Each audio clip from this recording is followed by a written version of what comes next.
ఎంత దివ్యమైనది నీ సన్నిధి.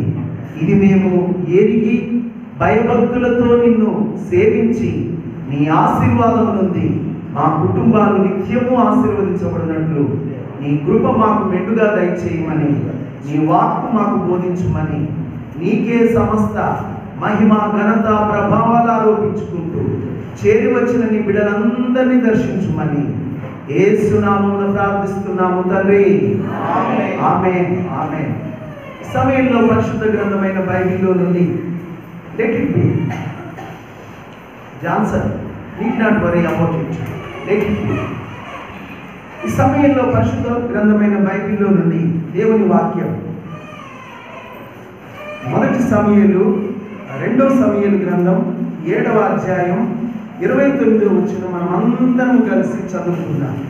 2వ సమూయేలు గ్రంథం 7వ అధ్యాయం 29వ వచనం మనం అందరం కలిసి చదువుకుందాం. బైబిల్ కలిగిన వారంతా మీ బైబిల్ గ్రంథాన్ని తెరవండి. 2వ సమూయేలు గ్రంథం 7వ అధ్యాయం 29వ వచనం. దయచేసి నీ దాసుడైన నా కుటుంబము నిత్యము నీ సన్నిధిని ఉన్నట్లుగా దానిని ఆశీర్వదించుము. యెహోవా నా ప్రభువా, నీవు సెలవిచ్చి ఉన్నావు, నీ ఆశీర్వాదం నుండి నా కుటుంబము నిత్యము ఆశీర్వదింపబడుగాక. చాలు.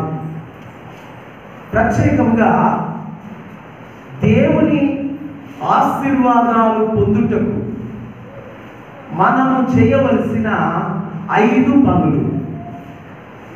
నీవు దేవుని ఆశీర్వాదము పొందాలి అని అంటే నీవు పని చేయాలి. 5 పనులు దేవుడి ఆశీర్వాదం పొందుటకు మనం చేయవలసినవి. ఇక్కడ దేవుడి ఆశీర్వాదం పొందుటకు రాజైన దావీదు, ఇతడు సామాన్యమైన వ్యక్తి కాదు, ఇశ్రాయేలుకు రాజు. అతనికి ఏమీ తక్కువ లేదు, అన్నీ ఉన్నాయి. రాజభవనం ఉంది, రాజభోగాలు ఉన్నాయి. అంతేకాదు అధికారిగా ఏదైనా చేయగలిగిన పవర్ అతనికి ఉంది.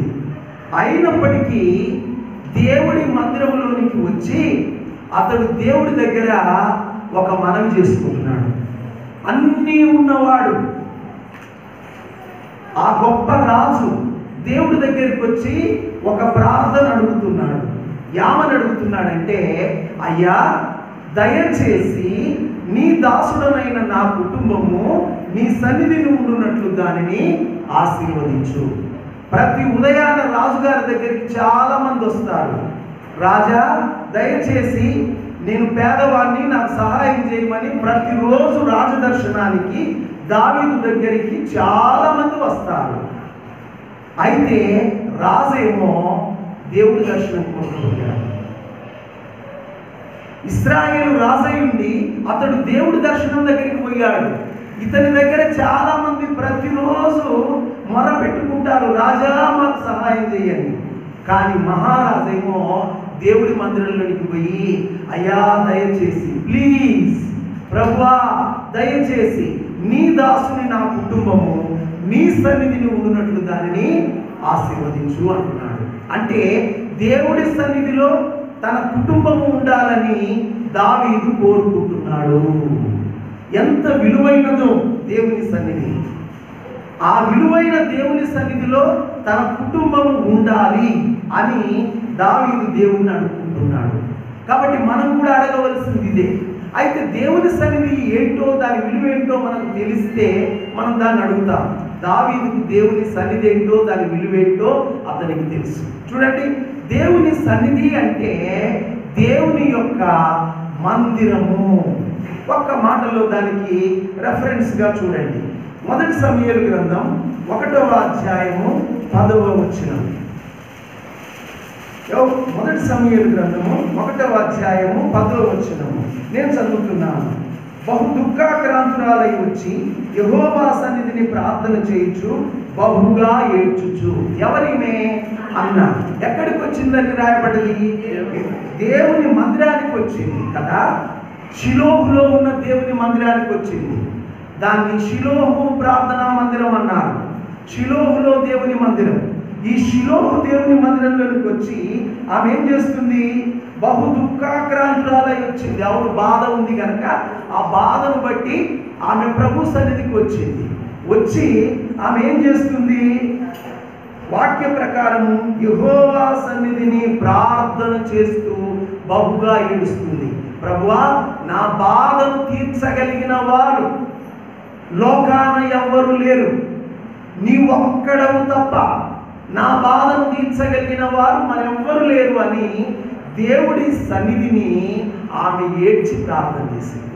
సహోదరుడా, సహోదరి, నీ సమస్య ఎంత భయంకరమైనదైనా సరే, ఎంత జటిలమైనదైనా సరే, నీ దేవుని సన్నిధి అనగా మందిరంలో నువ్వు ప్రార్థించు, నీ దేవుడు కార్యం చేస్తాడు. కాబట్టి దేవుని సన్నిధిలో ప్రార్థించింది హన్నా.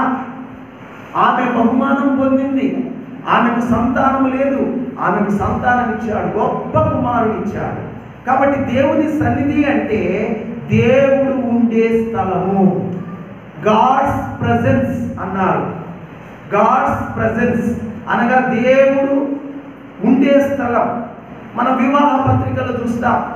వివాహ పత్రిక ఇంగ్లీష్లో మీరు ఎప్పుడైనా చదివారా? We solicit your gracious presence on the occupation of our my daughter అని మనం ముందు మాటలు చూస్తాం. అంటే దాని అర్థం ఏంటిది? మేము మీ యొక్క రాక విషయంలో కనిపెట్టుకుంటున్నాం. గ్రేసియస్ ప్రెజెన్స్ అంటాం. ఒక మనుషుడు వచ్చి మన పిల్లలను లేకపోతే మన కొత్త ఇంటి దగ్గరికి వచ్చి మన విందులో పాల్గొనాలని, మనం పెళ్లి చేసుకున్న మన బిడ్డను దీవించడానికి ముఖ్యమంత్రి గారి ప్రెజెన్స్ రావాలని మనం గౌరవంగా కోరుకుంటాం. మనుషుల ప్రెజెన్స్ కంటే, మంత్రుల ప్రెజెన్స్ కంటే, గొప్ప విఐపీస్ ప్రెజెన్స్ కంటే, ఆశీర్వాదకరమైన అన్నిటికంటే గొప్ప ప్రెజెన్స్ ఏంటిది? God's presence. గాడ్స్ ప్రెజెన్స్, దేవుని యొక్క సన్నిధి. దేవుడు ఆయన మన మధ్యకు రావడం, ఆయన సన్నిధిలో మనం ఉండడం, అది మనకు అత్యంత ఆశీర్వాదకరమైనది. షిలోహులోని దేవుని మందిరంలో ఆ హన్నా ప్రార్థించింది. గమనించండి, సన్నిధి గురించి నేను 2 మాటలు చెప్తున్నాను. రెండవదిగా, ఆ షిలోహులో దేవుని మందిరంలో ఏలి ఉన్నాడు. ఏలి కుమారుడు ఉన్నాడు. ఏలి అంటే యాజకుడు. ఏలి 2 కుమారులు ఉన్నారు, హోప్ని, ఫినెహాసు. వీరు కూడా ఆ మందిరంలోనే ఉంటున్నారు. కానీ వారికి దేవుని స్వరం వినబడతలే. మందిరంలో దేవుని స్వరం వినబడతలే. ఎందుకు వారు దేవుని మందిరంలో ఉన్నారు, దేవుని స్వరం వినలేకపోతున్నారు అని అంటే, దేవుని మందిరంలో ఉన్నారు కానీ దేవుని యందు భయభక్తులు లేవు. దేవుని యందు భయభక్తులు లేని వారికి దేవుని సన్నిధి వారి ఎడల ఉండదు. ఎవరైతే దేవుని యందు భయభక్తులు కలిగి ఉంటారో వారే దేవుని సన్నిధిని పొందుకోగలుగుతారు. చూడండి, ఏలికి దేవుడి సన్నిధి అక్కడ దొరుకుతలేదు, హోప్ని, ఫినెహాసులకు దేవుడి సన్నిధి దొరుకుతలేదు. మరి అక్కడ ఒక చిన్న పిల్లోడు సేవ చేస్తున్నాడు. ఆ చిన్న పిల్లోడే ఎవరు? ఏడ్చి ప్రార్థన చేసిన అన్నమ్మ కుమార్మ. అతని పేరు సమూయేలు. ఈ సమూయేలు పుట్టిన తర్వాత, దేవుని మందిరానికి ప్రతిష్ఠించిన తర్వాత తల్లి నేర్పింది, ఇతడు యెహోవాకు ప్రతిష్ఠితుడు అని చెప్పగానే అక్కడే దేవుని సన్నిధిలో ఆ యొక్క చిన్న సమూయేలు దేవునికి మొక్కాడు. ఆ చిన్న సమూయేలు దేవునికి మొక్కాడు. అతడు దేవుని యందు భయభక్తులు గలవాడు. సమూయేలుకు దేవుడి స్వరము, దేవుడి సన్నిధి అనుభవిస్తున్నాడు. కాబట్టి మందిరానికి వచ్చిన వాళ్ళందరికీ దేవుని సన్నిధి దొరకదు. దేవుని భయభక్తులు కలిగిన వారికే దేవుని సన్నిధి దొరుకుతుంది. కాబట్టి దేవుని సన్నిధి ఉంటే నీకు ఆశీర్వాదం ఉన్నట్టే. దేవుని సన్నిధిలో నువ్వు ఉంటే నీకు ఆశీర్వాదం. దేవుని సన్నిధిలో నువ్వు లేకుంటే నీకు ఆశీర్వాదం లేనట్టే. కాబట్టి దేవుని సన్నిధిలో నువ్వు ఉండాలి అనగా నీ దేవుడు ఉన్న స్థలంలో నువ్వు ఉండాలి. ఎలా ఉండాలి? భయభక్తులతో ఉండాలి. నువ్వు దేవుడు అయితే నాకేందయ్యా అని కాలు మీద కాలు వేసుకొని పట్టించుకోకుండా ఉన్నావనుకో, తోసి పడేస్తాడు, నిన్ను తోసి పడేస్తాడు. గొప్ప గొప్ప వాళ్ళని తోసేసిండు. నువ్వెంత ఆఫ్టరాల్, నువ్వెంత, నీ గొప్పతనం ఎంత అని తోసేసిన నెబుకద్నెజర్ అంతటోని, చక్రవర్తిని, సింహాసనం నుంచి పడదోసి గడ్డి తినిపించిన దేవుడు. గర్విష్ఠులకు గడ్డి తినిపించాడు, దీనులకు కృప ఇచ్చాడు. నీ దేవుని సన్నిధిలో తగ్గించుకో.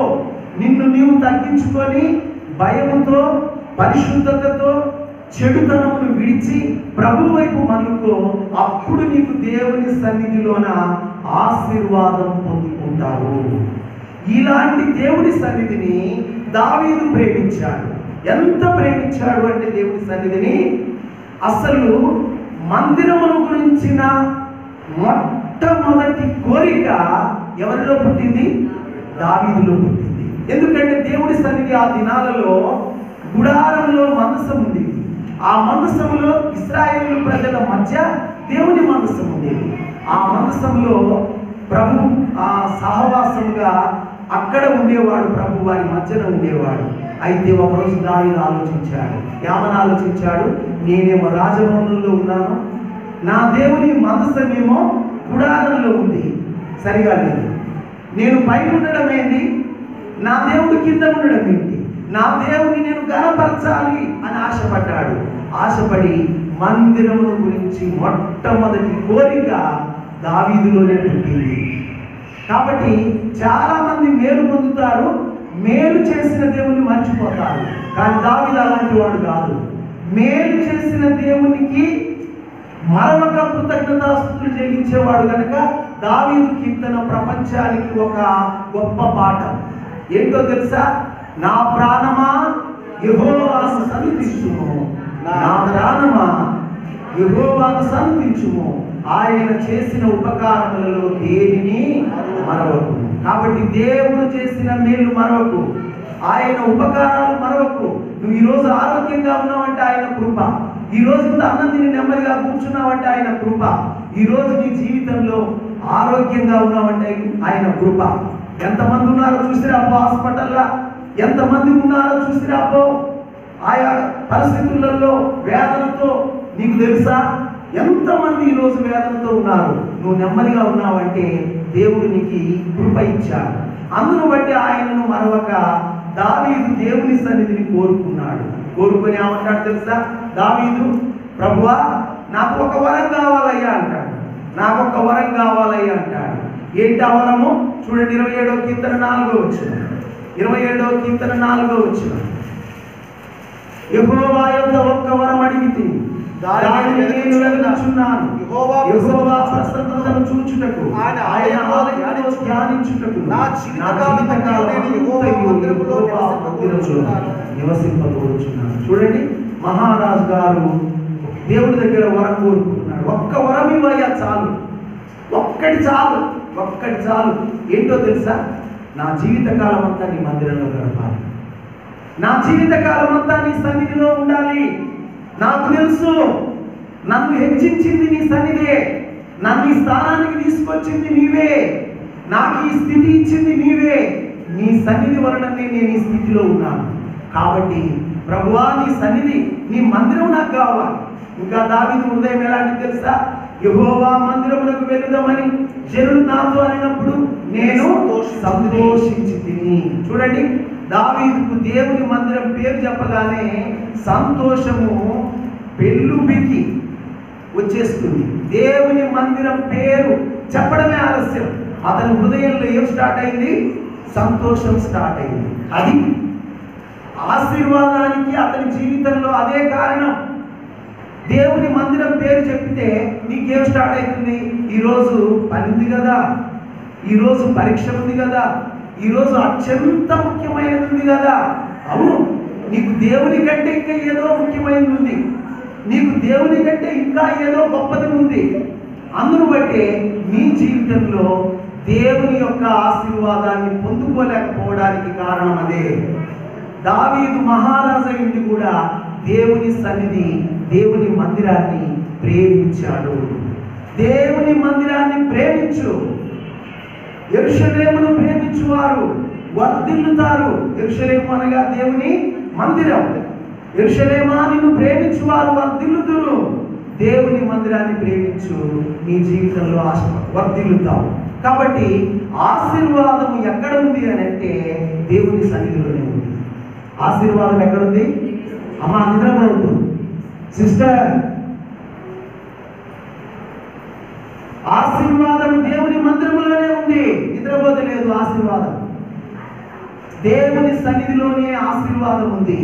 కాబట్టి ఈ ఆశీర్వాదం ఎరిగిన దావీదు అంటున్నాడు, ప్రభువా నా కుటుంబం నీ సన్నిధిలో ఉంటున్నట్లు దానిని ఆశీర్వదించు. కాబట్టి దేవుని సన్నిధిలో నీవు నీ కుటుంబం ఉండి ఆశీర్వాదం పొందుకోవాలి. ఇది దేవుడు కోరిక కలిగి ఉన్నాడు. నేను నిన్ను దీవిస్తా, భయభక్తులతో నీవు నీ కుటుంబము నా సన్నిధిలో ఉండు అని ప్రభు అంటున్నాడు. ఆయన సన్నిధిలో ఉండటం వలన మనము ఆశీర్వాదం పొందుకుంటాం. ఆయన సన్నిధి అంటే ఆయన సహవాసం. ఆయన సహవాసం చేస్తే అప్పుడు మనము ఆశీర్వాదం పొందుకుంటాం, మేలు పొందుకుంటాం. ఇది మొదటి విషయం. ఇక ఆశీర్వాదం పొందుటకు రెండో విషయం రండి. 2వ సమూయేలు గ్రంథం 7వ అధ్యాయం 18వ వచనం మనం అందరం కలిసి చదువుకుందాం.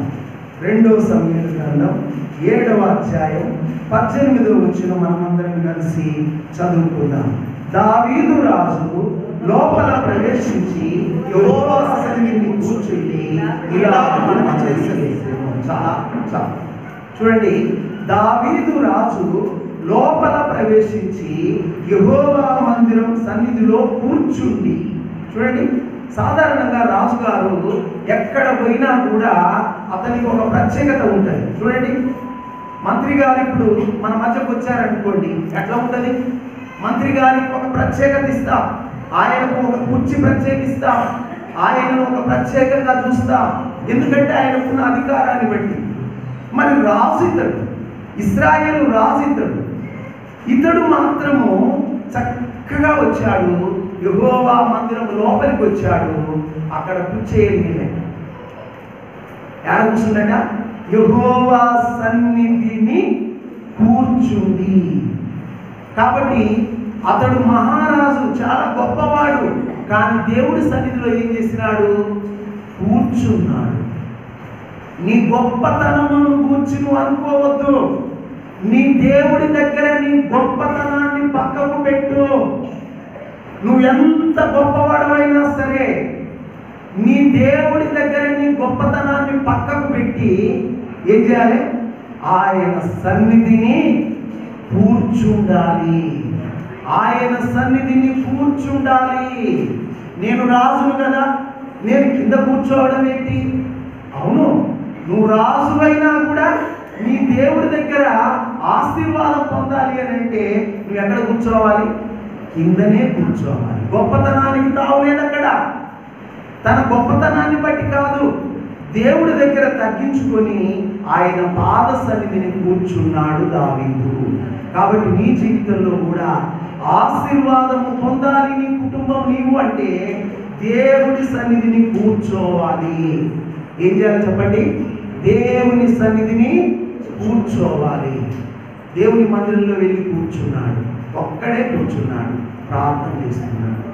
కాబట్టి దీని అర్థం ఏంటి అని అంటే, దేవుడి ఆశీర్వాదం పొందాలి అని అంటే దేవునికి సమయం ఇవ్వాలి. దేవుడికి ఏమి ఇవ్వాలి? సమయం ఇవ్వాలి. చూడండి, దేవుడి సన్నిధిలో కూర్చున్నాడు. ఇప్పుడు రండి, మత్తయి సువార్త 6:6 త్వరగా చదవండి. మత్తయి సువార్త 6:6.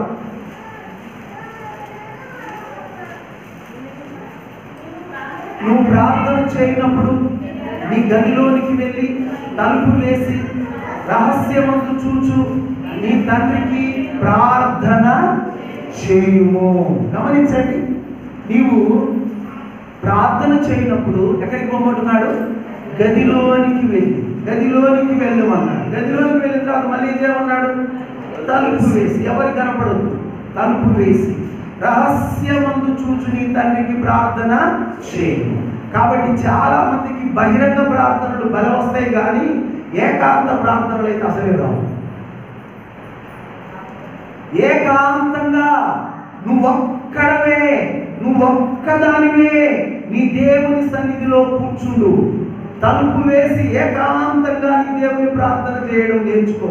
దావీదు చేసింది అదే. యెహోవా సన్నిధిని కూర్చున్నాడు రాజు, ఒక్కడే కూర్చున్నాడు, దేవుని ప్రార్థిస్తున్నాడు. కాబట్టి నీ జీవితంలో ఏకాంతంగా దేవుని ప్రార్థించు. నువ్వు ప్రార్థిస్తున్నట్లే నీ పిల్లలను కూడా ప్రార్థించమని చెప్పు. ఎందుకంటే అది రెండవ దీవెన. దేవుని సన్నిధిలో దీవెన పొందాలి అని అంటే మొదటిది యెహోవా సన్నిధిలో ఉండాలి. నువ్వు దేవుని సన్నిధిలో ఉండాలి, అది ఆశీర్వాదం. రెండోది యెహోవా సన్నిధిలో కూర్చోవాలి. నీ దేవుడి సన్నిధిలో కూర్చోవాలి, ఏకాంతంగా కూర్చోవాలి. అది నీకు ఆశీర్వాదమైంది. దేవుడి సన్నిధిలో కూర్చొని ఆయనకు ఏకాంతంగా మొరపెట్టుకోవాలి. ఒక్కదానివే నువ్వు ఒక్కడవే మొరపెట్టాలి, ఏకాంతంగా మొరపెట్టుకోవాలి. ఇది ఏకాంత సమయం, ఎవ్వరికి తెలియదు. దీని గురించి నేను ఒక మాట చెబుతాను. ఏకాంత ప్రార్థన, ఒంటరి ప్రార్థన ఒక చెట్టుకు వేరు లాంటిది. ఒక చెట్టు వేరు ఎంత లోపలికి పోతుందో ఆ చెట్టు అంత బలంగా ఉంటుంది. చెట్టు పై భాగం కనపడుతుంది కానీ లోపలికి పోయిన వేరు కనపడదు. చెట్టు బలమంతా దేని మీద ఆధారపడి ఉంది? భూమి లోపలికి వెళ్ళిన ఏరు మీద ఆధారపడి ఉన్నట్లే సహోదరి సహోదరుడా, బహిరంగ ప్రార్థనల కంటే రహస్యంగా నీ దేవుని సన్నిధిలో ఆయనకు మాత్రమే కనపడినట్లు ఏకాంతంగా నువ్వు ప్రార్థన చెయ్యి. అది చెట్టు భూమిలోనికి వెళ్ళిన ఏరు లాంటిది. అది నీ జీవితానికి బలం ఇస్తుంది, ఫలించడానికి అది నీకు కారణమవుతుంది.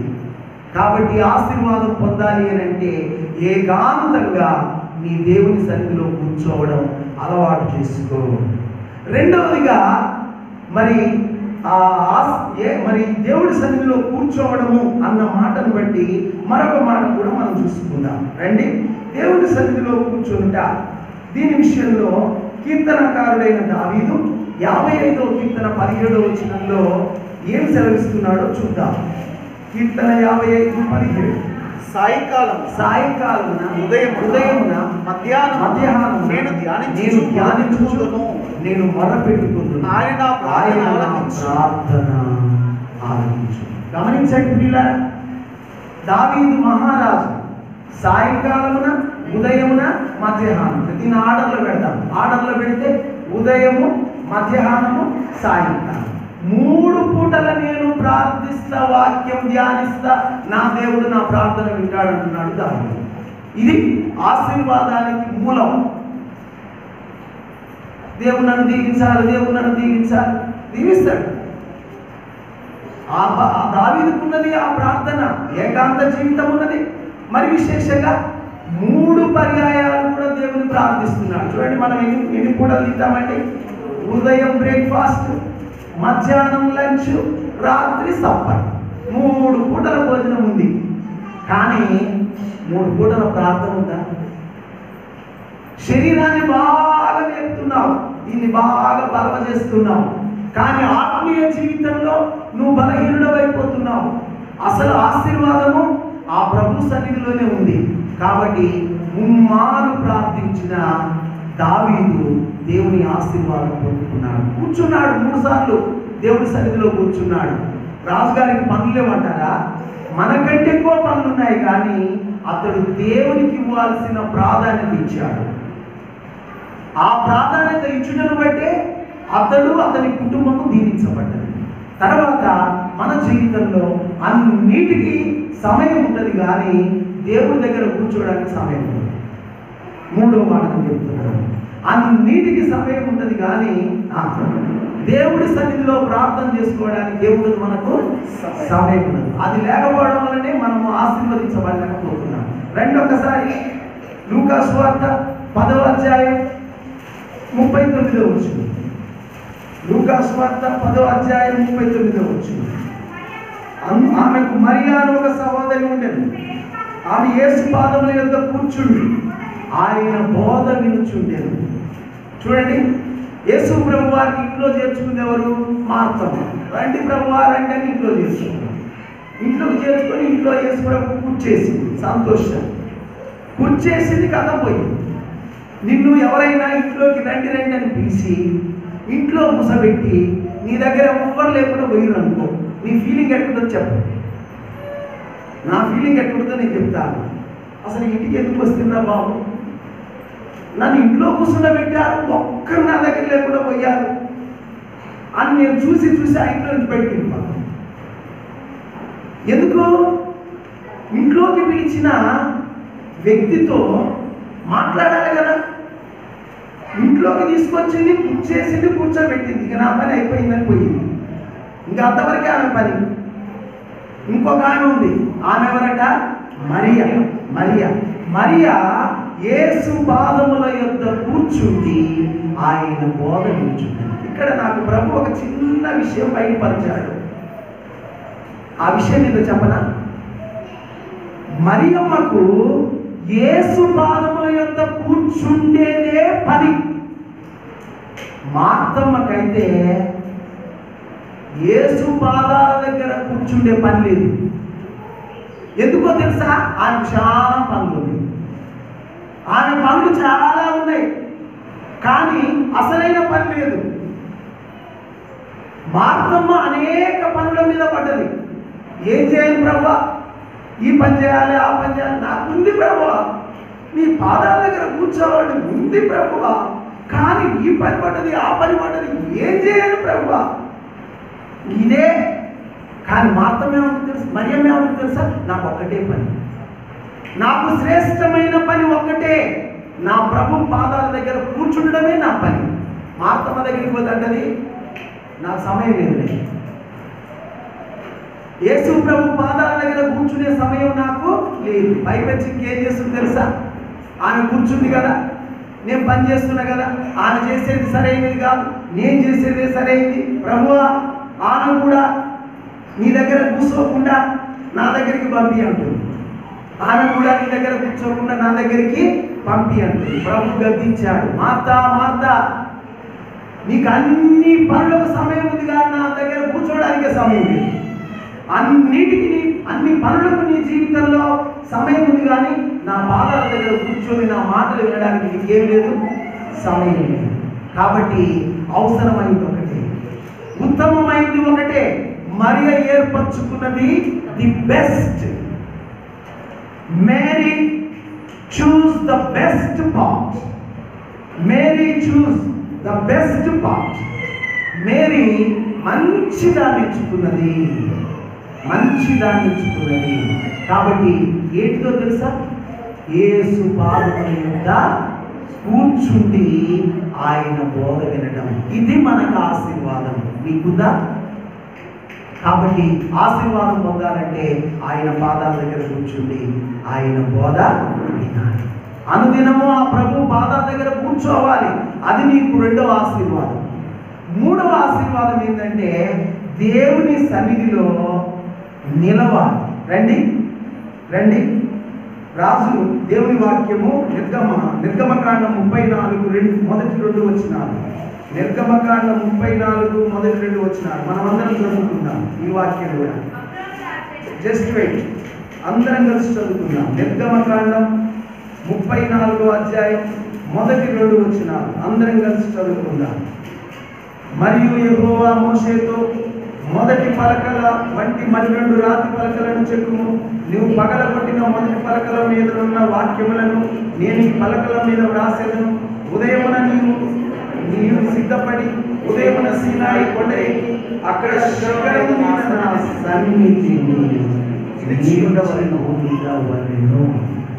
చూడండి, మోషేకు దేవుడు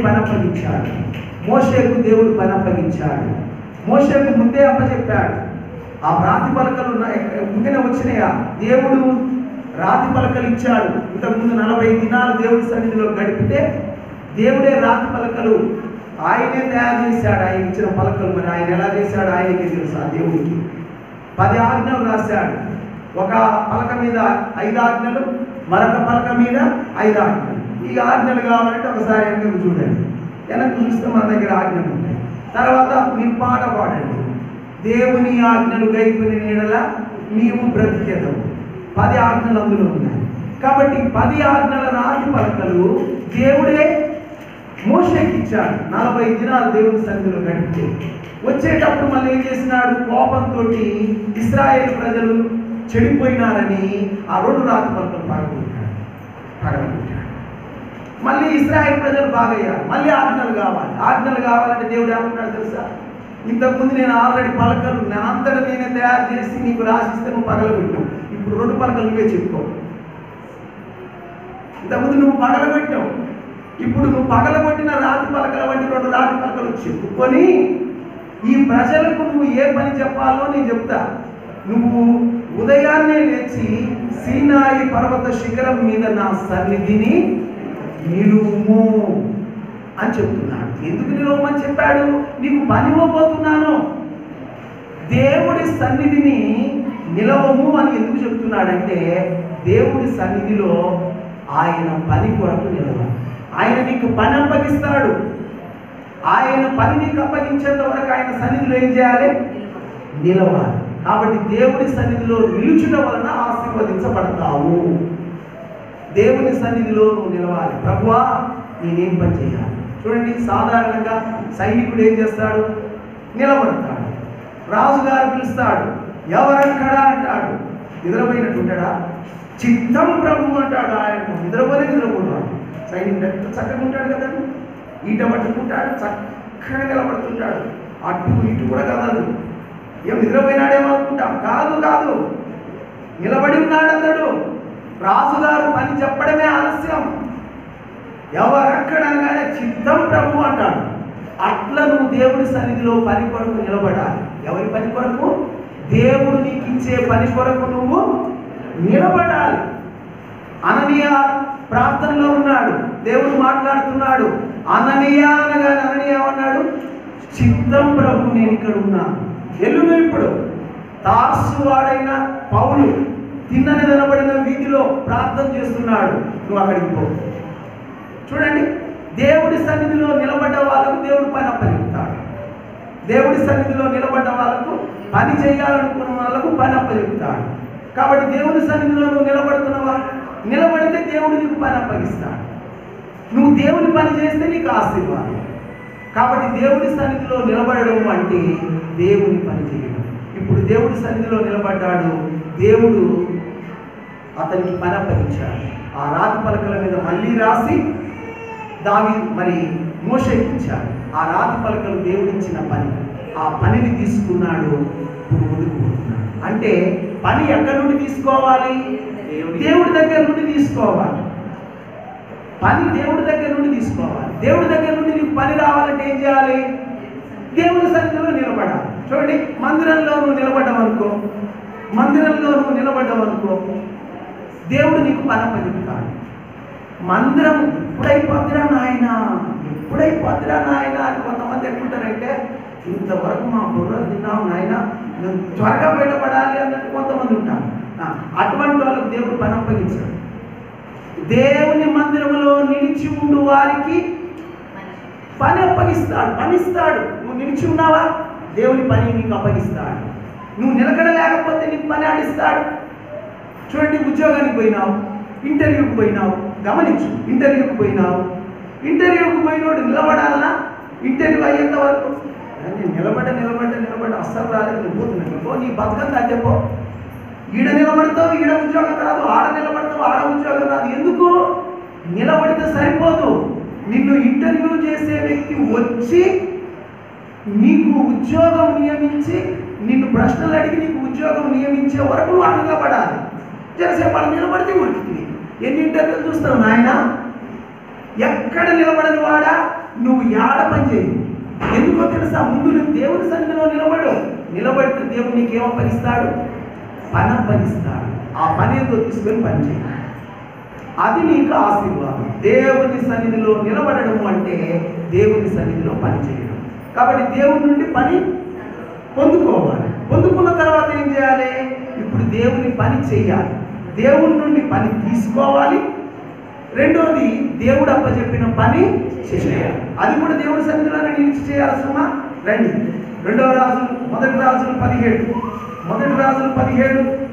మొదటి వచ్చిన రాజుల గ్రంథం 17.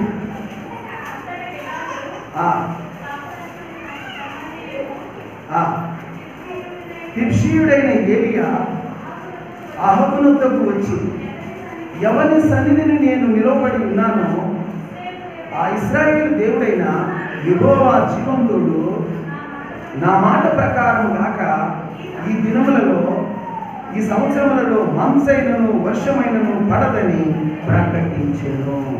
చూడండి, మొదటి రాజులు 17. ఇతడు ఎవరు? గిలాదు కాపురస్తుల సంబంధి అయిన దిక్షీయుడైన ఏలియా. అతని ఇంటి పేరు, అతని యొక్క ఊరి పేరు అంతా చెప్పబడ్డది కదా. ఈ ఏలియా ఎక్కడికి వచ్చాడట? అహాబు వద్దకు వచ్చాడట. అహాబు అంటే ఎలాంటి వాడు తెలుసా? బహు భయంకరుడైన దుర్మార్గుడైన రాజు. అతని ఎదుట, రాజు ఎదుటగాక ఏ మాత్రం నోరు జారినా ఇక కష్టకాలమే. మహారాజు, ఇశ్రాయేలు రాజు అహాబు. మరి పైపెచ్చు ఇతడి దగ్గర జాగ్రత్తగా మాట్లాడాలి. జాగ్రత్తగా మాట్లాడకపోతే మాత్రం కష్టమే. కానీ అతని దగ్గర నిలబడ్డాడట. అహాబు వద్ద నిలబడ్డాడు కదా. అహాబు వద్దకు వచ్చి ఏమంటున్నాడు? ఎవని సన్నిధిని నేను నిలవబడి ఉన్నాను. చూడండి, వాస్తవానికి ఏలియా అహాబు దగ్గర నిలబడ్డాడు. కానీ తానేమంటున్నాడు? నేను ఎవరి సన్నిధిలో నేను నిలబడ్డాను, ఆ యెహోవా జీవంతోడు అంటున్నాడు. అంటే తను దేవుని సన్నిధిలో నిలబడి ధైర్యంగా పనిచేస్తున్నాడు. దేవుని పని చేయాలి అని అంటే ధైర్యం కావాలి. ధైర్యం కావాలి అని అంటే దేవుడి సన్నిధిలో ఉన్నవారే ధైర్యంగా పనిచేస్తారు. దేవుడి సన్నిధి లేని వారు ధైర్యంగా పనిచేయలేదు. చూడండి, పని పొందుకోవాలి దేవుడి నుండి, పొందుకున్న పనిని చెయ్యాలి. అహాబు రాజు దగ్గరికి వచ్చాడు ఏలియా.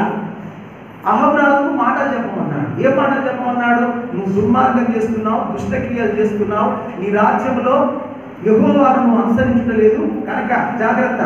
ఈ సంవత్సరములలో నీ దేశంలో మంచు పడదు, వర్షం పడదు, అస్సలు మొత్తం కరువు వస్తుందని ప్రకటించాడు. చూడండి, రాజుగారికి కోపం వస్తుందా? రాదు. కానీ దేవుడు ఏం చేశాడు తెలుసా? అతడు దేవుడి సన్నిధిలో నిలిచి ధైర్యంగా ప్రకటించిన ఏలియాకు దేవుడు రాజు నుండి వచ్చే కీడు కూడా తప్పించాడు. 2వ వచనంలోనే చెప్పాడు, ఏలియా ఇప్పుడు నీవు కేరీతు వాగు దగ్గర దాగి ఉండు. ఎందుకంటే ఈ అహాబు రాజు దుష్టుడు. నువ్వు ఇప్పుడు అతనికి ప్రకటన చేశావు, ధైర్యంగా నా పక్షాన నిలిచి నా పని చేశావు, నీకు అతడు కీడు చేస్తాడు. కాబట్టి నువ్వు పోయి కేరీతు వాగు దగ్గర దాగి ఉండు అని చెప్పాడు. కాబట్టి దేవుడి సన్నిధిలో పనిచేసే వారిని దేవుడు ప్రతి కీడు నుండి కాపాడుతాడు. దేవుడి సన్నిధిలో పని చేయాలి. ఏ పని చేయాలి? దేవుడు అప్పచెప్పిన పని చేయాలి. పని దేవుని సన్నిధిలోనే పొందుకోవాలి. దేవుని సన్నిధిలో పొందుకున్న పని దేవుని సన్నిధిలోనే ఉండి చెయ్యాలి. ఇంకొకటి, దేవుని సన్నిధిలో మరి నిలబడుట అనే దానికి ఇంకొక మాట నేను చెప్పి ముందుకు పోతాను. రండి, 2వ దినవృత్తాంతాలు 29:11. 2వ దినవృత్తాంతాలు 29:11.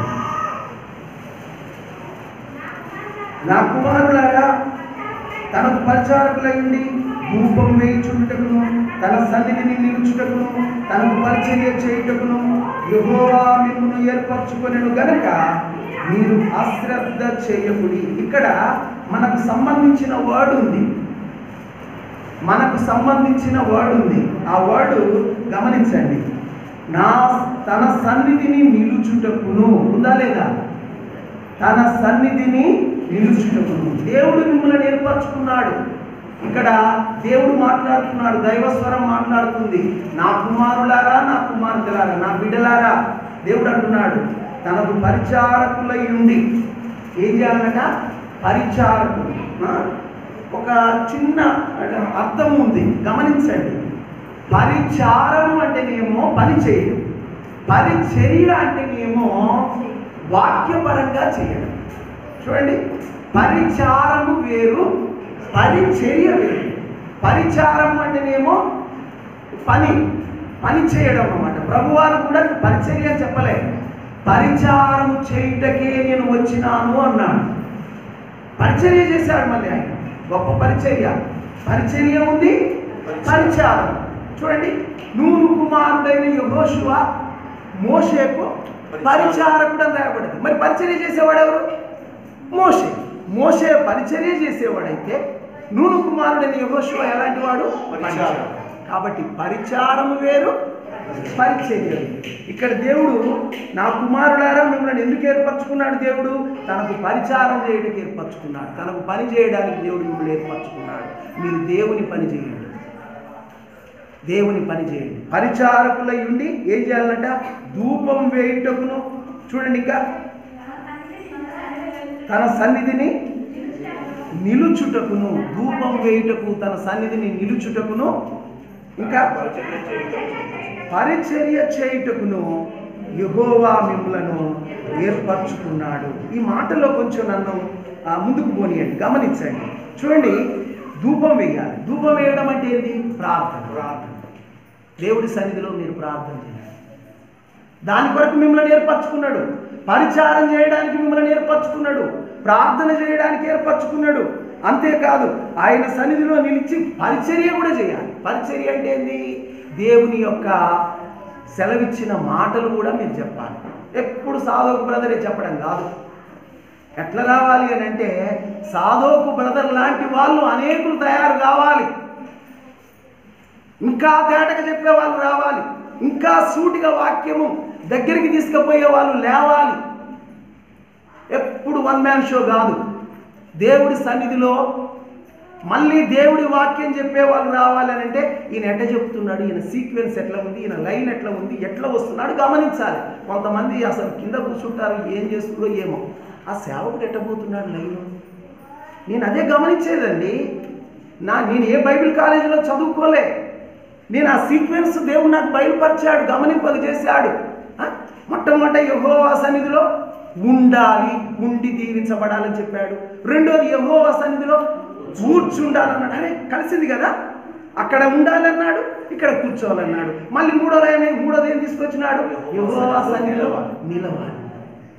ఇలాగా దేవుడి వాక్య పరిచర్య ఇలా రావాలనా అని నువ్వు నేర్చుకోగలగాలి. నేను బోధిస్తుంటే, దైవవాక్యం నా ద్వారా వెల్లడవుతుంటే నువ్వు వినడమే కాదు, ఆ వాక్యమును నేర్చుకొని మళ్ళీ అలాగే బోధించడానికి కూడా నువ్వు సిద్ధపడాలి. అందుకొరకు దేవుడి పని చేయడానికి మిమ్మల్ని ఏర్పరచుకున్నాడు. కాబట్టి మీరు ధూపం వేయాలి, మీరు పరిచారం చేయాలి. చాపలు వేయుటకు, నీళ్లు పెట్టుటకు, పరిచారం చేయుటకు దేవుడు ఏర్పరచుకున్నాడు. లాస్ట్ పరిచర్య అన్నాడు. అక్కడ కూడా అదే చెప్పాడు. ముందు పరిచారకులై ఉండి అన్నాడు, కింది వచనంలో పరిచర్య చేయుటకు అన్నాడు. అంటే పరిచారం ఉందా, పరిచర్య ఉందా? పరిచారం ఉంది, పరిచర్య తర్వాత. ఇంకొకటి తెలుసా, పరిచారంలో నుండే పరిచర్య వస్తుంది. కాబట్టి నీ దేవుని సన్నిధిలో ముందు పనిచేయడం నేర్చుకో. చాపలు వేయడం, నీళ్లు పెట్టడం, దేవుని సన్నిధిలో ప్రయాసపడడం నేర్చుకుంటే అది నీ జీవితానికి దేవుడి ఆశీర్వాదం పొందుటకు కారణమైంది. అశ్రద్ధ చెయ్యకుడి. దేవుని సన్నిధిలో పనిచేస్తామని ఒప్పుకున్న వారలారా, ఆదివారం మేము చాపలు వేస్తాము, దేవుడి సన్నిధిలో పనిచేస్తాము అని చెప్పుకున్న వారలారా, మీరు దేవుని పనిని అశ్రద్ధ చెయ్యకుడి. అదే మీ దీవెన, అదే మీ ఆశీర్వాదము. ఒక సహోదరుడు జాయింట్ కలెక్టర్గా ఉండి ఆయా స్థలాలు వెళ్ళిన కాడల్లా మందిరాలకు పరిచారం చేయడానికి పోతాడట. పరిచర్య కాదు, పరిచారం చేయడానికి పోతాడట. వాళ్ళ అమ్మ అతనికి ఒక పని చెప్పిందట. ఏంటా పని తెలుసా? కుమారుడా, నేను నిన్ను గర్భంలో పడటకు ముందు నీకు విషయమై నేను మొక్కుకున్నాను. ఏంటా మొక్కుబడి తెలుసా? ప్రభువా, నాకు కొడుకునిస్తే నా కొడుకు బ్రతికిన కాలం అంతా నీ మందిరంలో చాపలు వేస్తాడు, నీ మందిరంలో నీళ్లు పెడతాడు, దాని వరకే నేను నియమిస్తాను ప్రభువా అని మా అమ్మ నా గురించి మొక్కుకుందట. అందును బట్టి నేను ఎక్కడ పోయినా నా పని ఇదే. ఎవరైనా జాయింట్ కలెక్టర్ పోయి మందిరంలో నా చాపలు వేస్తుండట, మందిరాన్నంతా ఊడ్చి చాపలు వేస్తుండట. చూసే వాళ్ళంతా ఆశ్చర్యపడుతురట. ఒక ఆయన అన్నాడట, చూడయ్యా జేసీ గారు, జాయింట్ కలెక్టర్, రేపో మాపో నువ్వు కలెక్టర్గా కూడా ప్రమోషన్ వచ్చే అవకాశం ఉంది. ఇంత గొప్ప ఉన్నత స్థితిలో ఉండి దేవుని మందిరాన్ని ఊడ్చడం ఏందయ్యా, చాపలు వేయడం ఏందయ్యా, నీ ఎమ్మటి ఒక కారు కూడా వచ్చింది, కారు పక్కకు పెట్టావు, నువ్వు వేసుకున్న కోటు పక్కకు పెట్టావు, తువాల కట్టుకొని మందిరం ఊడుస్తున్నావు, మళ్ళీ ఎవరిని రాణిస్తలేవు, అసలు ఏంది నీ కథ? నీకు నామోషి కనిపిస్తలేదా? ఇంత గొప్ప ఉన్నత ఉద్యోగంలో ఉండి ఈ మందిరాన్ని ఊడ్చి చాపలు వేస్తుంటే నీకు నామోషి కనిపిస్తలేదా అంటే నీ గొప్పతనం అంత ఏమైపోయింది అని అంటే అందులో మాట అన్నట, అస్సలు నాకు ఈ స్థితి రావడానికి కారణమే ఈ పని చేయడం వలనే వచ్చింది. నాకు ఈ పని కంటే గొప్ప పని ఇంకొకటి లేదు. మా అమ్మ నాకు చెప్పింది, కుమారుడా నువ్వు ఎంత గొప్పవాడవైనా, నువ్వు ఏ స్థలంలోనికి ట్రాన్స్ఫర్ అయినా మందిరాన్ని చూసుకో, మందిరానికి పోయి ఊడ్చి చాపలు వేసిరా. ఇంకొక సంగతి చెప్పనా, అసలు నేను ఈరోజు ఈ స్థితిలో ఉండడానికి ఆ దేవుని మందిరంలో పనిచేయడం బట్టే నాకు ఈ స్థితి కలిగింది అన్నాడట. దేవునికి స్తోత్రం.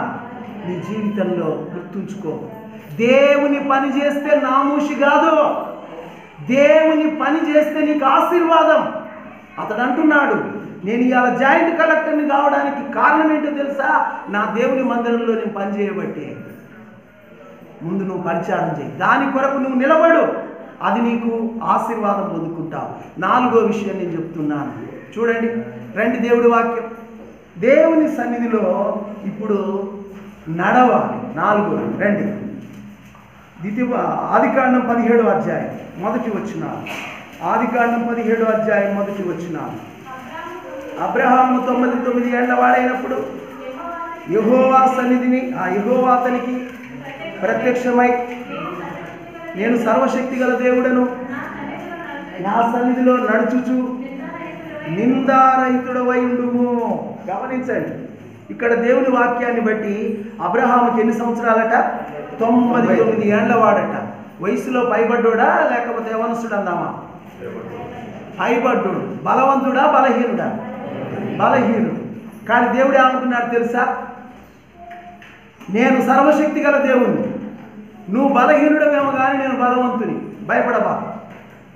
నాకు పెద్ద చదువు లేదనుకుంటున్నావేమో, నాకు క్వాలిఫికేషన్ లేదు ఉద్యోగానికి అనుకుంటున్నావేమో, నేను నీకు ఉద్యోగం ఇస్తాను. నాకు అర్హత లేదు ప్రభువా, అందరిలాగా నా పరిస్థితి లేదు ప్రభువా నువ్వు అనుకున్నావేమో, కానీ నేను అందరికంటే ఎక్కువగా నిన్ను చేస్తాను. నీ స్థితి చూసుకొని నువ్వు భయపడబాకు, నీ పరిస్థితిని చూసుకొని నువ్వు కృంగిపోబాకు. నేను సర్వశక్తి గల దేవుణ్ణి. ఎలాంటి దేవుణ్ణి? సర్వశక్తి గల దేవుణ్ణి. నువ్వు బలహీనుడవు కానీ నేను బలవంతుని అంటున్నాడు దేవుడు నీతో. అయితే ఒక పని చేయండి, ఏం చేయాలో తెలుసా? ప్రభువా నాకు షుగర్ ఉంది, నాకు బీపీ ఉంది, నేను బలహీనుని ప్రభు అంటే, అయితే కానీ నేను బలవంతుని, షుగర్ బీపీలు ఉన్న నిన్నే 100 సంవత్సరాలు బతక చేస్తావు. వాడు ఆరోగ్యంగా ఉన్న వాడు రేపే పోతాడు, నువ్వు నీ కళ్ళు ఎదుట చూస్తావు. ఎందుకో తెలుసా? నా చేతిలోనే ఉంది సమస్తం. కనుక నేను సర్వశక్తి గల దేవుణ్ణి. నువ్వు ఒక పని చేయి, ఏంటో తెలుసా పని? ఆ వాక్యం ఒకటి చూడండి. నా సన్నిధిలో నడుచుచు నిందారహితుడవై ఉండు, నేను నిన్ను అత్యధికంగా అభివృద్ధి చేస్తాను, నా నిబంధన నియమిస్తా నీతో అంటున్నాడు దేవుడు. గమనించండి, నా సన్నిధిలో నడుచుచు ఎలా ఉండు? నిందారహితుడవై ఉండు, నిన్ను బహుగా దీవిస్తా అంటున్నాడు దేవుడు. ఒక మాట నన్ను జాగ్రత్తగా వినండి, నన్ను చెప్పనియండి. చెప్పనా? దేవుని సన్నిధిలో నడిచేవారు చాలామంది ఉన్నారు, కానీ దేవుని సన్నిధిలో నడుచుకుంటూ నింద లేకుండా బతికేవారు కొందరే ఉన్నారు. దేవుని సన్నిధిని నడిచేవారు, బైబిల్ చేతపట్టుకొని చర్చిలకు వచ్చేవాళ్ళు చాలామంది ఉన్నారు, కానీ దేవుని సన్నిధిలో నింద లేకుండా బతికే వాళ్ళు మాత్రం కొందరే ఉన్నారు. కాబట్టి నీ జీవితంలో దేవుడు అంటున్నాడు, నా సన్నిధిలో నడవాలి, నా మందిరానికి నువ్వు బైబిల్ చేతబట్టుకొని నడవాలి, నా సహవాసానికి నువ్వు నడవాలి. నడవడం సరిపోదు సుమా, నడుస్తున్న నీవు నీ మీద ఒకరు ఏలెత్తి చూపేటట్లు నువ్వు ఉండొద్దు. నీ మీద ఒకరు నిందించి ఏలెత్తి చూపించేటట్టు నువ్వు బ్రతకొద్దు. నా సన్నిధిలో నడుచుచు ఎలా ఉండమన్నాడు? నిందారహితుడవై ఉండు. ఇంటికాడ చూసుకోండి, తీతు 2:1-2:7 ఉంది. తీతుకు రాసిన పత్రిక 2:7 పరపక్షమందుండువాడు మరణము గూర్చి చెడు మాట ఏది చెప్పనేరక సిగ్గుపడినట్లు అన్నిటి విషయంలో నేను నీవే సత్కార్యముల విషయంలో మాదిరిగా కనపరుచుకొనుము. దేవుని బిడ్డలు మందిరానికి నడుస్తున్నారు, సంతోషం, దేవుడు మిమ్మల్ని దీవిస్తాడు. మందిరానికి నడవడం ఒకటైతే దానికి ప్లస్ ఏందో తెలుసా? ఇంకొకటి యాడ్ కావాలి, నిందారహితంగా జీవించాలి. Blameless. Walk in the presence of God and live blameless life. You will get blessing, more blessing. అప్పుడు నీవు ఆశీర్వాదము, అత్యధికమైన ఆశీర్వాదము పొందుకుంటావు. కాబట్టి మన జీవితంలో దేవుని సన్నిధిలో నడుస్తూ ఎలా బ్రతకాలి? నింద లేకుండా బ్రతికితే మన దేవుడు మనల్ని బహుగా ఆశీర్వదిస్తానంటున్నాడు. తర్వాత దేవుని సన్నిధిలో నడిచి నింద లేకుండా ఉండడం వల్ల గొప్ప దీవెన. రండి, దానియేలు గ్రంథం 6వ అధ్యాయం 4వ వచనం. దానియేలు గ్రంథం 6వ అధ్యాయం 4వ వచనం. దానియేలు 6:4. అందుకు ఆ ప్రధానులు అధిపతులను దానియేలు రాజ్యపాలన విషయంలో దానియేలు మీద ఒక నింద మోపవలనని ఉండి తగిన హేతువు కనిపెట్టుచుండేది. కానీ దానియేలు నమ్మకస్తుడైంది, ఏ నేరమైనను ఏ తప్పైనను చేయువాడు గనక దానియేలులో తప్పైనను లోపమైనను కనుగొనలేక. చూసారా, దానియేలుకు గొప్ప ఆధిపత్యం దేవుడు ఇవ్వబోతున్నాడు. ఇచ్చాడు, అప్పటికే ఇంకా ఇవ్వబోతున్నాడు. కాబట్టి తన జీవితంలో దానియేలు ఎలాంటి వాడట? ఏ నిందైనను లోపమైనను లేనివాడు. చూడండి, దానియేలు మీద తప్పుపట్ట చూశాడు, కానీ తప్పు దొరకలే. దానియేలు మీద తప్పుపట్ట చూసినా తప్పు దొరకలే.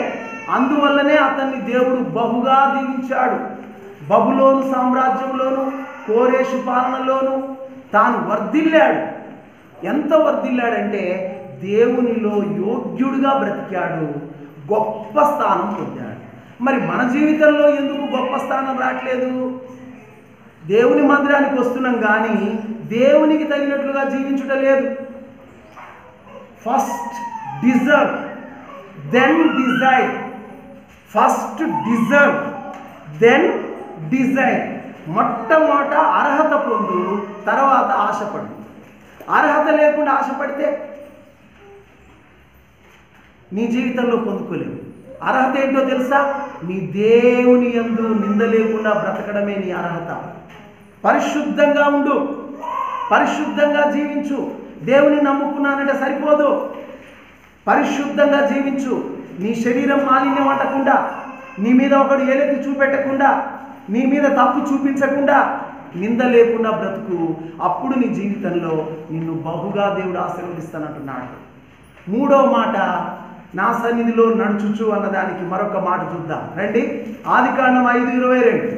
ఆదికాండం 5:22. ఆదికాండం 5:22. హనోకు మెతూషలను కనిన తర్వాత ఎన్ని వందల ఏళ్ళు? 300 ఏళ్ళు దేవునితో నడుచుచు కుమారులను కుమార్తెలను కనెను. దేవునితో నడిచినాడు, కుమారులను కుమార్తెలను కన్నాడు. అంటే దేవునితో నడిచేవాడు కుటుంబ సహవాసాన్ని వదిలిపెట్టాడా? కొంతమంది ఎలా ఉన్నారంటే, నేను దేవుని నమ్ముకున్నాను, దేవుని మందిరానికి పోతున్నాను, భార్య గురించి నాకు అవసరం లేదు, పిల్లగారి గురించి నాకు అవసరం లేదు, పిల్ల గురించి నాకు అవసరం లేదు, మా ఆయనది దేవుని నమ్ముకోలేదు, వాడు సైతానోడు, వాడు సైతానికి అప్పచెప్పినా నేను మాత్రం గుడికి పోతున్నాను, నేను గుడికి నడుస్తున్నాను. ఏంది నువ్వు గుడికి నడిచేది? వాక్యం ఏం చెప్తుంది? హనోకు దేవునితో నడుచుచు కుమారులను కుమార్తెలను కనెను అని చెప్పబడ్డది. అంటే దీని అర్థం ఏంటిది? దేవునితో సహవాసం చేస్తున్నాడు, కుమారులను కుమార్తెలను కూడా కంటున్నాడు. అంటే బాధ్యతలు నిర్వహిస్తున్నాడు. దేవుని నమ్ముకున్నాను, నడుస్తున్నాను అంటే సరిపోలేదు. నీ భర్తను పట్టించుకోవాలి, నీ పిల్లలను పట్టించుకోవాలి, మీ అమ్మను పట్టించుకోవాలి, నీ అక్కను పట్టించుకోవాలి, నీ ఇంటి వాళ్ళను పట్టించుకోవాలి. నువ్వు ఇంటి వాళ్ళని పట్టించుకోకుండా నేను దేవుని సన్నిధికి నడుస్తున్నాను, ఇంటి వాళ్ళ గురించి నాకు అవసరం లేదు అనుకుంటే నువ్వు దేవునికి అవమానం తెచ్చిన వాడు అవుతావు. కాబట్టి దేవునిలో నడుచుకుంటూ కుటుంబ బాధ్యతలు కూడా నెరవేర్చాలి. అప్పుడు నువ్వు దీవించబడతావు. కాబట్టి ఆ విధంగా దేవుని సన్నిధిలో నడుచుట వలన ఆశీర్వాదం. ఇక లాస్ట్ మనం కోరుకోవలసింది ఏంటి అని అంటే, రండి దేవుని వాక్యం నిర్గమకాండం 33:14. నేను ముగింపులోకి వస్తున్నాను. నిర్గమకాండం 33:14 అందరం కలిసి చదువుకుందాం. నిర్గమకాండం 33:14. అందుకు ఆయన, నా సన్నిధి నీకు తోడుగా వచ్చును, నేను నీకు విశ్రాంతిని కలగజేస్తున్నానుగా. మోషే నీ సన్నిధి రాని ఎడల ఇక్కడ నుండి మమ్మల్ని తోడుకొని పోకుము. నా ఎడలను నీ ప్రజల ఎడలను నీకు కటాక్షం కలిగినదని దేని వలన తెలియబడును? నువ్వు మాతో వచ్చడం వలననే కదా. అట్లు మేము, అనగా నేనును నీ ప్రజలను భూమి మీద ఉన్న సమస్త ప్రజల నుండి ప్రత్యేకించబడుతుందని ఆయన గమనించండి. ఇక్కడ మోషే అంటున్నాడు, నువ్వు వెళ్ళిపో మోషే అంటే, నేను వెళ్తాను కానీ నాకు ఒక మాట చెప్పు. నువ్వు నన్ను వెళ్ళమంటున్నావు, నేను వెళ్తాను కానీ నాకు ఒక మాట చెప్పు. ఏంటో తెలుసా ఆ మాట? ఏమంటున్నాడు? నీ సన్నిధి నాతో వస్తే నేను ఎక్కడికైనా పోతాను. నీ సన్నిధి కాక నాతో రాకపోతే నన్ను ఎక్కడికి పంపు. నీ సన్నిధి నాతో రావాలి. నీ సన్నిధి అనగా నువ్వు నాతో రావాలి. నువ్వు నాతో వస్తే నేను ఎక్కడికైనా పోతా ప్రభువా. నీ సన్నిధి నువ్వు నాతో రాకపోతే మాత్రం నేను ఎక్కడికి పోను. దేవుడు ఏమంటున్నాడు తెలుసా మోషేతో? అప్పుడు మోషేతో దేవుడు అంటున్నాడు 14వ వచనంలో, నా సన్నిధి నీకు తోడుగా వచ్చును, my presence will go with you. నా సన్నిధి నీకు తోడుగా వస్తుంది, నా సన్నిధి నీకు తోడుగా వస్తుంది మోషే అంటున్నాడు. అంటే మన జీవితంలో దేవుడి సన్నిధి కోరుకోవాలి. నువ్వు ఏ పని చేయి, ఏ ప్రయత్నం చేయి, ఏ ఉద్యోగం చేయి, ఏ వ్యాపారం చేయి, ముందు నీ దేవుని సన్నిధిలో ఆయనను ప్రార్థించి ఆయన చిత్తం తెలుసుకో. నీ సన్నిధి నాతో రావాలి అనేది ఏం తెలియజేస్తుంది? దేవుని చిత్తం. దేవుడి చిత్తమును తెలుసుకొని నువ్వు పని చేస్తే అది సక్సెస్ అవుద్ది. దేవుని చిత్తం తెలుసుకోకుండా నువ్వు పని చేస్తే నువ్వు ఫెయిల్యూర్ అయిపోతావు. కాబట్టి నా సన్నిధి నీకు తోడుగా వచ్చును అని మరి మోషేతో దేవుడు అన్నాడు. తర్వాత మోషే కూడా అంటున్నాడు, ప్రభువా నీ సన్నిధి నాతో రాకపోతే నన్ను పంపు. అసలు నీ సన్నిధి వచ్చుడని బట్టే కదా మేము గుర్తించబడేది. యోహాను సువార్త 21:3లోన శిష్యులు ఏం చూస్తారు? మేము చేపలు పట్టబోతామంటారు. అసలు వాస్తవానికి శిష్యుల్ని దేవుడు ఎందుకు ఏర్పరచుకున్నాడు? సేవ చేయడానికి. ఏమని చెప్పాడు?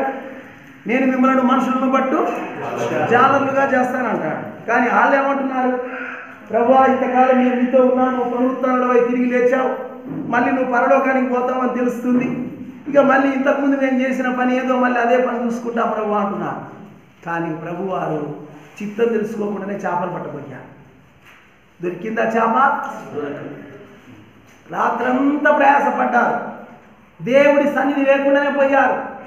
దేవుడి సన్నిధి తోడు లేకుండానే వాళ్ళ ఆలోచనతో పోయారు, సొంత ఆలోచనతో పోయారు.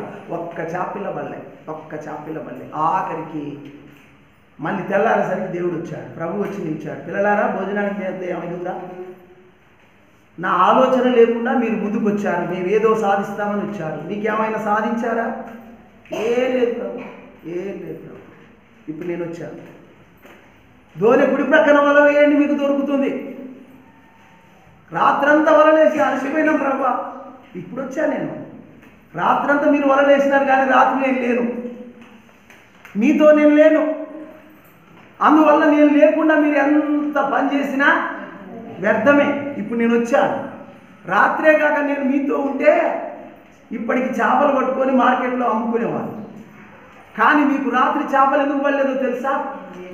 నేను మీతో లేదు, నా సన్నిధి మీతో లేదు. ఎందుకంటే మీరు నన్ను అడగకుండా వచ్చారు. మీరు ఇప్పుడు నేను వచ్చాను. ధోని కుడి ప్రక్కన వల వేయండి, మీకు దొరుకుతుంది. వల వేశారు. 153 గొప్ప చేపలతో నిండిపోయిందట. ఎన్ని చేపలు?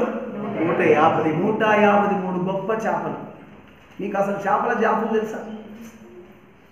చెప్పండి. బురదమట్ట, కొర్రమేను, పాంప్లేటు, దువ్యాన చేప, ఇంకొకటి ఈకలు ఉంటాయండి చేప. ఏ చేప? జల్ల. ఇట్లా నువ్వు ఎన్ని చెప్పినా కూడా 10 కంటే ఎక్కువ చెప్పు. కానీ సముద్రంలోని ఎన్ని జాతులు ఉన్నాయట తెలుసా? 153 జాతుల చేపలు ఉన్నాయట. అన్ని జాతుల చేపలు అందులో పడ్డాయి. నీ దేవుడు నీతో ఉంటే సమృద్ధి ఉంటాయి, అన్నీ ఉంటాయి. నీ దేవుడి సన్నిధి నీతో లేకపోతే నువ్వు ఎంత ప్రయాసపడ్డా నీ ప్రయాసంతా వ్యర్థమే. కాబట్టి నీ దేవుని సన్నిధి కోరుకో, నీ దేవుని చిత్తం తెలుసుకొని పనిచేయి, నువ్వు ఆశీర్వదించబడతావు. నీ దేవుని చిత్తం తెలవకుండా నువ్వు ప్రయాసపడితే నీ ప్రయాస వ్యర్థమైపోద్ది. ఇది దేవుడు తెలియజేస్తున్నాడు. మరొక మాట, ఎస్తేరు దేవుడి కటాక్షం పొందింది. ఎట్లా పొందింది? ఎస్తేరు రాజు దగ్గరికి పోయేటప్పుడు ఆమె నియమించబడే తీసుకుందట. సాధారణంగా అయ్యా రాజు దగ్గరికి పోయేటప్పుడు ఏవి కావాలి, ఏవేవి నిర్ణయించారో అంతవరకు ఈరి అంటే ఇచ్చినంత వరకే వేసుకొని పోయింది. రాజుగారు ఆమె చూశాడు, ఇష్టపడ్డాడు, దయ పొందింది, మహారాణి అయిపోయింది. ఇంకొక మాట, ఇక మళ్ళీ ఛాయిస్ వస్తుందో రాదు అని అన్ని ఆభరణాలన్నీ అడుక్కొని పోయిందట. ఇంక అదే లాస్ట్ ఆమె, ఇంకా ఆమెకు మళ్ళీ ఏం దొరకలే. కానీ దేవుడు నిర్ణయించిన ప్రకారమే తీసుకుంది ఎస్తేరు, దేవుడి దయ పొందింది. నెహెమ్యా దేవుని ప్రార్థించాడు, దేవుడి దయ పొందుకొని రాజు దగ్గర అనుగ్రహం పొంది యెరూషలేములోని దేవుని మందిరాన్ని కట్టాడు. నీకు దేవుడి దయ కావాలి, ఆయన సహాయం పొందుకుంటే నీకు అరణ్యంలో కూడా దేవుడు త్రోవ చూపిస్తాడు, నీళ్లు లేని కాడ నీళ్ళు ఇస్తాడు, ఆహారం లేని కాడ ఆహారం ఇస్తాడు. నువ్వు ఆయన మీద ఆధారపడడము నేర్చుకో. తర్వాత మోషేతో దేవుడు అంటాడు, ప్రభువా నువ్వు మాతో వస్తే నీ ప్రజల మనకి గుర్తింపు ఉంటుంది, నువ్వు మాతో ఉంటే నీ ప్రజలుగా మాకు గుర్తింపు ఉంటుంది. ఎక్కడ ఏ జన్మలో చేయబడిన అద్భుతాలు నీ ప్రజలందరి ఎదుట నువ్వు చేస్తానని అన్నావు కదా. కాబట్టి నువ్వు మాతో లేకపోతే అద్భుతాలు జరగవు, ఆశ్చర్యాలు జరగవు. నువ్వు మాతో ఉంటే అద్భుతాలు ఉంటాయి, ఆశ్చర్యాలు ఉంటాయి. నువ్వు లేకపోతే ఏమీ ఉండదు. కాబట్టి నీ సన్నిధి నాకు తోడు రావాలి. కాబట్టి దేవుడి ఆశీర్వాదం పొందాలంటే 5 పనులు. నెంబర్ 1, దేవుని సన్నిధిలో ఉండాలి. నెంబర్ 2, దేవుని సన్నిధిలో కూర్చోవాలి. నెంబర్ 3, దేవుని సన్నిధిలో నిలవాలి. నెంబర్ 4, దేవుని సన్నిధిలో నడవాలి. నెంబర్ 5, దేవుని సన్నిధి కోరుకోవాలి. ఈ 5 నీ జీవితంలో ఉంటే ఆశీర్వాదం, ఇట్టి కృప దేవుడు మనందరికీ ఇచ్చునుగాక. ప్రార్థన చేసుకుందాం. ప్రార్థన చేస్తున్నాం.